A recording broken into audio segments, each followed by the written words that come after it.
मनवा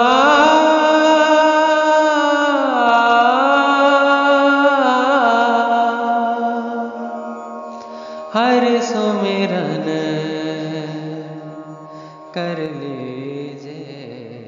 दोस्तों, जब हरि सुमिरन की बात उठती है और हरि भक्तों का नाम आता है तो भक्त ध्रुव, भक्त प्रहलाद, हनुमान, तुलसीदास, सूरदास और मीराबाई जैसे भक्तों का नाम सबसे पहले जिह्वा पर आता है। आज इस वीडियो में हम बात करेंगे परम हरि भक्त मीराबाई की। दोस्तों, उन्हें भक्त कहना गलत होगा। मीराबाई के बारे में एक कथा प्रचलित है कि जब वे छोटी थीं तब उन्होंने अपनी माँ से पूछा था कि मेरे पति कौन हैं। तब उनकी माँ ने बच्ची को टालने के लिए कह दिया कि तेरे पति कृष्ण हैं। बस मीराबाई के कोमल मन ने कृष्ण को ही अपना पति मान लिया और कहते हैं उनके समर्पण से उन्हें कृष्ण की प्राप्ति भी हो गई थी। तो दोस्तों, दुनिया बेशक मीरा को कृष्ण भक्त या संत के रूप में देखती हो, किंतु मेरी नज़रों में मीरा कृष्ण की पत्नियों में से एक है, क्योंकि उन्होंने कृष्ण को पति माना और कृष्ण ने उन्हें स्वीकार किया। इससे बढ़कर और क्या प्रमाण हो सकता है। अर्थात कल की रूप में जब श्री हरि पृथ्वी पर अवतरित होंगे तो लक्ष्मी, वैष्णवी और राधा के अतिरिक्त मीरा भी है।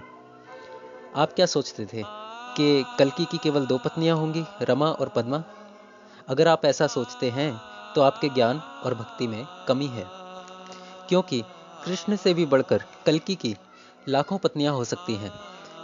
जितनी भी स्त्रियों और साध्वियों ने कृष्ण को पति रूप माना है, वे भी कल्कि की पत्नियां ही हैं।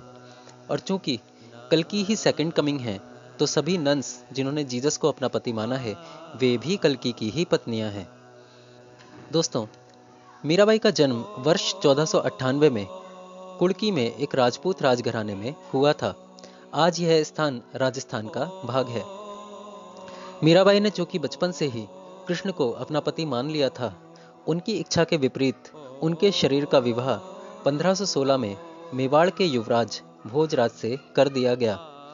दुर्भाग्य कहा जाए, उनके पति की मृत्यु 1521 में विवाह के 6 साल बाद ही एक युद्ध में हुई। इसके बाद उनके पिता तथा ससुर राणा सांगा भी खानवा के युद्ध में मारे गए। दोस्तों, पति और ससुर के मारे जाने के बाद गद्दी विक्रम सिंह के हाथों में आई और कहते हैं उसने मीराबाई को मारने के भरसक प्रयास किए, लेकिन सफल ना हो सका। जिसकी रक्षा स्वयं भगवान विष्णु कर रहे हों, भला उसे कोई इंसान कैसे हानि पहुंचा सकता है। कहा जाता है अपने अंतिम दिनों में मीराबाई द्वारका और वृंदावन के कृष्ण मंदिरों में कृष्ण के प्रेम में डूबी रहती थीं और कहते हैं वर्ष 1547 में वे श्री कृष्ण की मूर्ति में ही विलीन हो गईं। दोस्तों, मीराबाई बहुत अच्छी कवियत्री थीं और जो भी भजन वे गाती थीं उन्हीं की रचना होते थे। अपने जीवन में उन्होंने लगभग 1300 भजनों की रचना की। आप कविता कोश नामक वेबसाइट पर इन सभी रचनाओं का आनंद ले सकते हैं। मीराबाई के ही एक प्रसिद्ध भजन की कुछ पंक्तियां इस प्रकार हैं।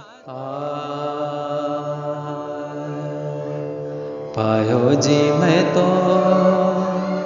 राम रतन धन पायो, पायो जी मैं तो राम रतन धन पायो।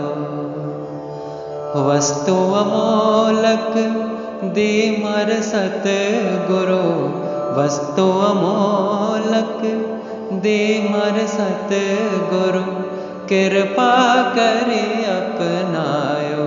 पायो जी मैं तो राम रतन धन पायो। ये बहुत पॉपुलर सॉन्ग है, आपने सुना भी होगा। इसके अतिरिक्त उन्होंने भारतीय संगीत में भी श्री कृष्ण प्रेम के दौरान बहुत योगदान दिया। राग गोविंद हो या मीरा की मल्हार या राग सोराठ। दोस्तों, वृंदावन में मीराबाई का एक ऐतिहासिक मंदिर भी है, जहां समय निकालकर आपको अवश्य जाना चाहिए। कहते हैं जब मीराबाई यहाँ कृष्ण प्रेम में डूबी थीं, तब एक ब्रिटिश पेंटर ने उन्हें अपने कैनवास पर उतार लिया था। सैकड़ों साल पुरानी यह पेंटिंग आज भी इस मंदिर में उपस्थित है और मीरा और कृष्ण के अमर प्रेम का जीवंत प्रमाण है। दोस्तों, वीडियो आपको कैसी लगी कमेंट में ज़रूर बताएं। अगर वीडियो पसंद आई हो तो लाइक, सब्सक्राइब और शेयर ज़रूर करें। थैंक